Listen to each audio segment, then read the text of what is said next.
오늘은 잠언 9장 1절로 6절인데 9장에서 12장까지 아우르면서 나누려고 합니다. 우리 뱃속에는 미생물들이 굉장히 많이 산다고 그래요. 미생물 때문에 기분이나 감정 또는 우울증 이런 것들을 조정을 한다고 그래요.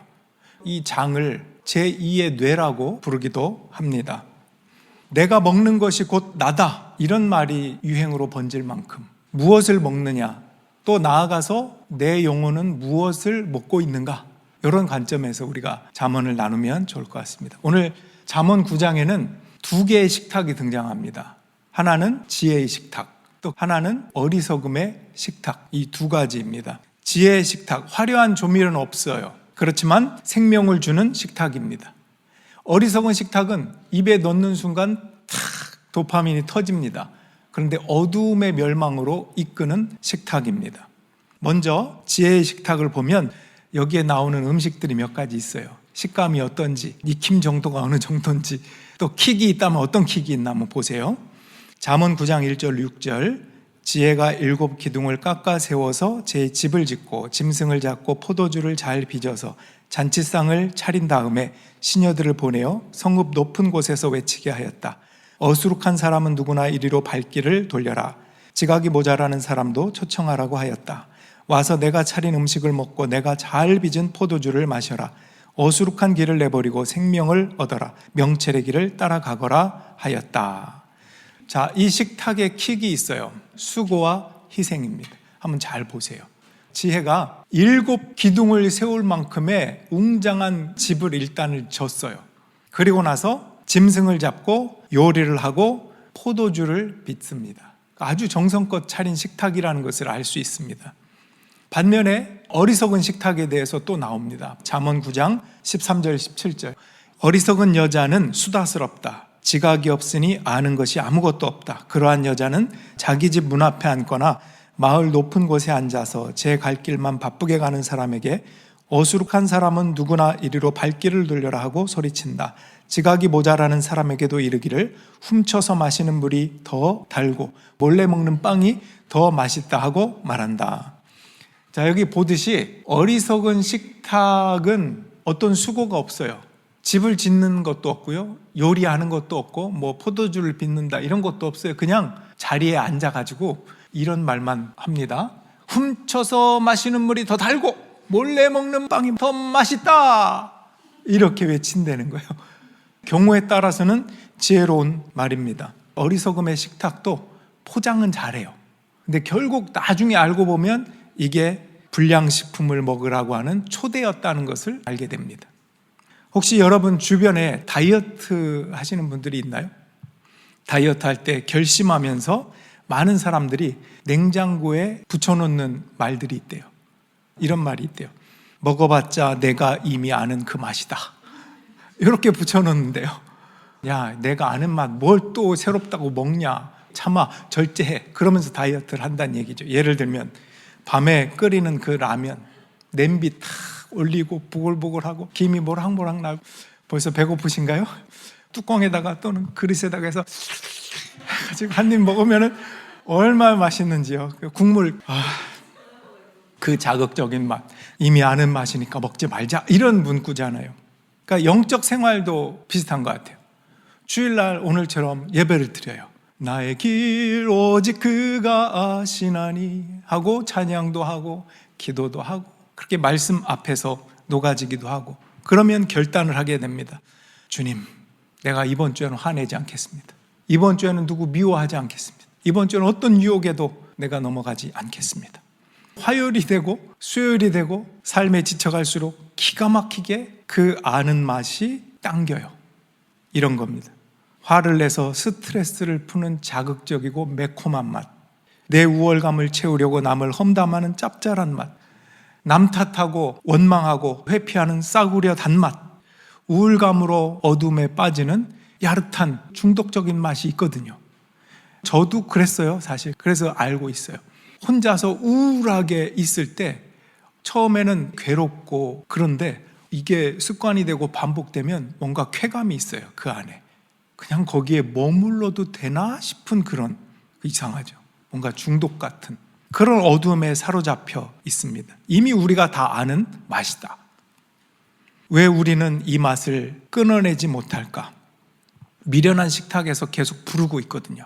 야, 훔쳐서 마시는 물이 달아. 몰래 먹는 빵이 맛있어. 이렇게. 물은 그냥 물인데 왜 훔쳐서 먹는 물이 더 달콤하다고 말할까요? 그 이유는 대가를 치르지 않습니다. 그냥 훔친 거니까 뭔 대가가 있어요. 내 자존심 내려놓는 수고, 노력, 그런 거 없어요. 십자가를 지는 희생, 겸손하게 낮은 자리까지 내려가는 연습, 잘못을 인정하는 고통스러운 순간, 그런 거 없어요. 그냥 내 쾌락과 감정을 빠르게 만족시켜주는 거는 훔치는 것밖에 없거든요. 그게 제일 빨라요. 자, 몰래 먹는 빵도 맛있다고 속삭이죠? 스트레스를 핑계로 어둠 속에서 나만의 쾌락과 자기의 연민, 이걸 뜯어먹는 거예요. 빵처럼. 그러면서 은밀한 맛을 어느새 즐기고 있는 때가 있습니다. 이런 사탄이 던지는 유혹은 다 우리가 익히 아는 불량식품의 맛이다. 그동안 얼마나 몸부림쳤습니까? 내가 왜 이렇지? 난 이런 사람이 아니잖아. 그렇게 애를 씁니다. 결과가 이렇게 나와요. 잠언 9장 18절. 그런데도 어리석은 사람은 죽음의 그늘이 바로 그곳에 드리워져 있다는 것을 모른다. 그 여자를 찾아온 사람마다 이미 스올의 깊은 곳에 가 있다는 것을 그 어리석은 사람은 알지 못한다. 스올은 무덤 같은 땅속 관이 묻히는 곳, 그 어두운 곳을 스올이라고 합니다. 어리석은 사람은 결과가 스올이다. 자, 이걸 우리가 스스로 어떻게 끊어낼 수 있을까? 억지로 내 살을 꼬집고 뼈를 깎으면서 그렇게 해야 되는 것인가? 물론 잠언은 그런 인내를 종종 요구할 때도 있습니다. 근데 누누이 얘기하는 것처럼 성경은요, 늘 대안을 줘요. 너 그거만 해야 돼. 집착하면서 될 때까지 막 강요하는 그런 거 아니고요. 야, 거기서 벗어나. 더 좋은 게 있잖아. 하고 이 대안을 잡으라고 성경은 늘 얘기합니다. 잠언도 마찬가지. 뭐죠? 지혜의 식탁에 앉아. 지혜의 식탁에서 주는 그 은혜를 배부르게 먹어. 그럼 돼. 이렇게 얘기합니다. 그래서 이어서 나오는 잠언 10장부터 12장까지는 우리가 지혜의 음식을 먹었을 때 어떤 건강한 체질의 변화가 있는지에 대해서 우리 신체 기관 한 3가지 정도 기관을 예를 들어요. 입, 손, 발. 먼저 10장에서는 입의 체질이 바뀐다라고 합니다. 어떻게 하면? 은혜의 식탁에 앉아서 그 은혜를 배부르게 맛보면 생명의 언어가 돼. 그렇다는 거예요. 내 속이 은혜로 배부르기 때문에 독을 품어내던 입술이 사람의 허물을 덮어주고 살려내는 생명의 언어가 된다. 자연스럽게 체질 개선이 되더라. 자, 3구절을 읽어볼게요. 잠언 10장 11절. 의인의 입은 생명의 샘이지만 악인의 입은 독을 머금고 있다. 12절. 미움은 다툼을 일으키지만 사랑은 모든 허물을 덮어준다. 21절. 의인의 입술은 많은 사람을 먹여 살리지만 어리석은 사람은 생각 없이 살다가 죽는다.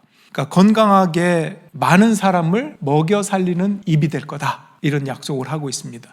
자, 2번째로 잠언 11장에서는 2 손의 체질 개선이 된다라고 하는 말씀이 쭉 나옵니다. 전에는 손에 뭔가를 꽉 쥐고 놓지 않으려고, 놓으면 큰일 나는 줄 알고 그러고 살았는데 이제는 하늘의 넉넉한 양식을 배에 채우고 났더니 손을 펴는 거예요. 베푸는 거, 넉넉한 거예요. 이런 구절들이 나와 있어요.